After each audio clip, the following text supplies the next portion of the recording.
Which one was the first capital of Ahom Kingdom in Assam? কোনখন অসমৰ আহোম ৰাজ্যৰ প্ৰথম ৰাজধানী আছিল? শিৱসাগৰ, যোৰহাট, চৰাইদেউ, গড়গাঁও। ইয়াৰ শুদ্ধ উত্তৰটি হৈছে Charaideo.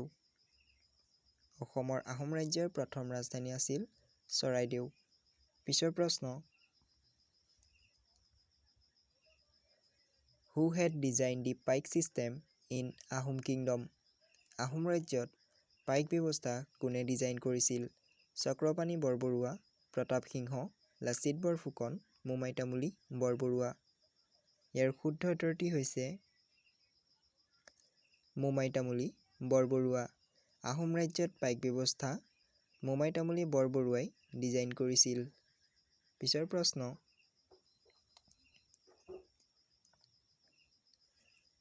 Who was the author of the book India Against Itself?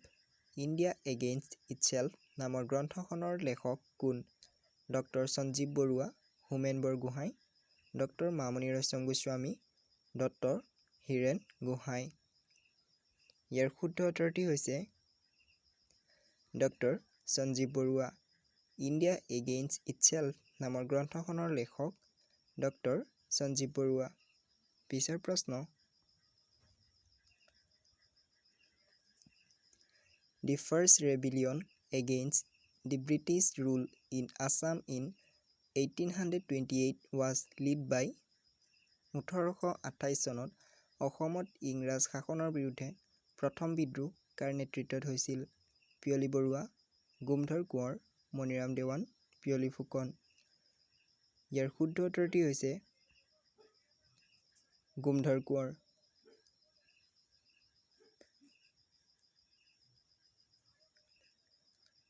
1828 চনত অসমত ইংৰাজ শাসনৰ বিৰুদ্ধে প্ৰথম বিদ্ৰোহ গোমধৰ কোঁৱৰৰ নেতৃত্বত হৈছিল।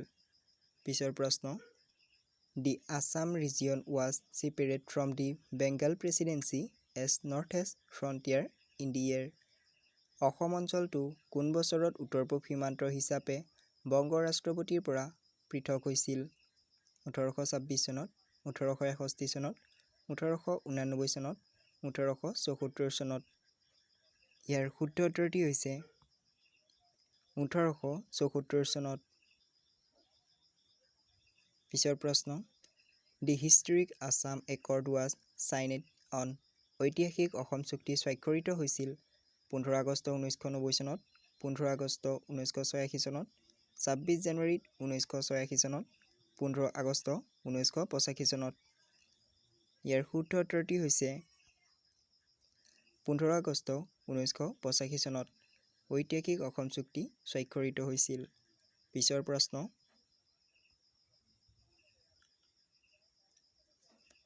Who was the greatest king of the Pala dynasty of Kamrupa? কামৰূপৰ পাল বংশৰ সৰ্বশ্ৰেষ্ঠ ৰজা কোন আছিল? ৰত্নপাল, জয়পাল, গোপাল, ধৰ্মপাল। ইয়াৰ শুদ্ধ উত্তৰটি হৈছে ধৰ্মপাল। কামৰূপৰ পাল বংশৰ সৰ্বশ্ৰেষ্ঠ ৰজা আছিল ধৰ্মপাল। পিছৰ প্ৰশ্ন, Kanaklata Barua became a martyr of which one of the following national movements? Kanaklata Barua তলত উল্লেখ কৰা কোনটো জাতীয় আন্দোলনৰ শ্বহীদ হৈছিল? Swadeshi movement, civil disobedience movement, quit India movement, non cooperation movement. ইয়াৰ শুদ্ধ উত্তৰটি হৈছে ভাৰত ত্যাগ আন্দোলন, কুৱাইট ইণ্ডিয়া মুভমেণ্ট। পিছৰ প্ৰশ্ন, The Treaty of Badarpur was signed between David Scott and Gobinda Chandra on which year? David Scott আৰু গোবিন্দ চন্দ্ৰৰ মাজত কোন বছৰত বদৰপুৰ সন্ধি স্বাক্ষৰিত হৈছিল? 1824 চনত, 1823 চনত, 1821 চনত, 1820 চনত। ইয়াৰ শুদ্ধ উত্তৰটি হৈছে 1824 চনত। 1824 চনত ডেভিড স্কট আৰু গোবিন্দ চন্দ্ৰৰ মাজত বদৰপুৰ সন্ধি স্বাক্ষৰিত হৈছিল। পিছৰ প্ৰশ্ন, Maniram Dewan and Piyali Barua were hanged on. Maniram Dewan আৰু পিয়লি বৰুৱাক ফাঁচি দিয়া হৈছিল 21 এপ্ৰিল 1865 চনত, 20 মাৰ্চ 1861 চনত, 30 জানুৱাৰী 1860 চনত, 26 জানুৱাৰী 1858 চনত। এই প্ৰশ্নটোৰ শুদ্ধ উত্তৰ হৈছে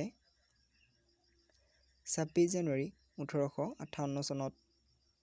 পিছৰ প্ৰশ্ন, the Itakhuli war was fought against Mughal during the reign of. কাৰ ৰাজত্ব কালত মোগলৰ বিৰুদ্ধে ইটাখুলিৰ যুদ্ধ হৈছিল? প্ৰমত্ত সিংহ, গদাধৰ সিংহ, ৰুদ্ৰসিংহ, শিৱসিংহ।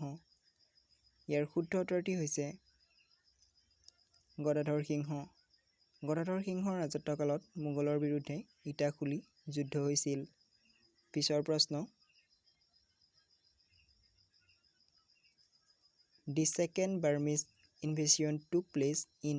দ্বিতীয়টো বাৰ্মিজ আক্ৰমণ কোন বছৰত সংঘটিত হৈছিল? 1820 চনত, 1819 চনত, 1818 চনত। এই প্ৰশ্নটোৰ শুদ্ধ উত্তৰ হৈছে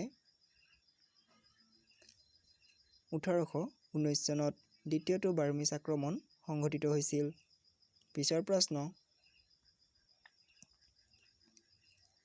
Srimanta Sankardev died in the year dash. Srimanta শংকৰদেৱৰ মৃত্যু হৈছিল ডেছ চনত? 1570 চনত, 1569 চনত, 1568 চনত, 1567 চনত। এই প্ৰশ্নটোৰ শুদ্ধ উত্তৰ হৈছে 1568 চনত। 1568 চনত শ্ৰীমন্ত শংকৰদেৱৰ মৃত্যু হৈছিল। পিছৰ প্ৰশ্ন, name the Mughal general who took possession of the Ahom capital Garhgaon in 1662। 1662 চনত আহোমৰ ৰাজধানী গড়গাঁও দখল কৰা মোগল জেনেৰেলৰ নাম লিখা। মীৰ জুমলা, চৈস্ত খান, ইছলাম খান, মুৰ্ছিদ কুলি খান। এই প্ৰশ্নটোৰ শুদ্ধ উত্তৰ হৈছে মীৰ জুমলা। পিছৰ প্ৰশ্ন, who had discovered tea plants in Assam in the year 1823। 1823 চনত অসমত চাহগছ কোনে আৱিষ্কাৰ কৰিছিল? Robert Bruce, Oliver Thomas Carter, Nathan Brown, Raymond W Beaver. এই প্ৰশ্নটোৰ শুদ্ধ উত্তৰ হৈছে ৰবাৰ্ট ব্ৰুচ। 1823 চনত অসমত ৰবাৰ্ট ব্ৰুচে চাহ আৱিষ্কাৰ কৰিছিল। পিছৰ প্ৰশ্ন,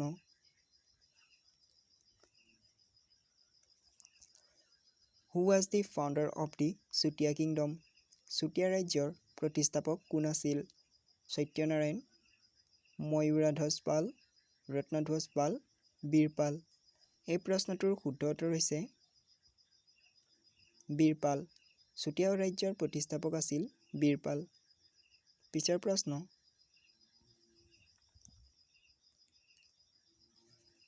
the Phulaguri uprising was taken place in. Phulaguri বিদ্ৰোহ কেতিয়া হৈছিল? 1869 চনত, 1861 চনত, 1852 চনত, 1848 চনত। এই প্ৰশ্নটোৰ শুদ্ধ উত্তৰ হৈছে 1861 চনত। 1861 চনত ফুলকুৰি বিদ্ৰোহ সংঘটিত হৈছিল। পিছৰ প্ৰশ্ন, in which year Gopinath Bordoloi was arrested for taking part in the freedom movement.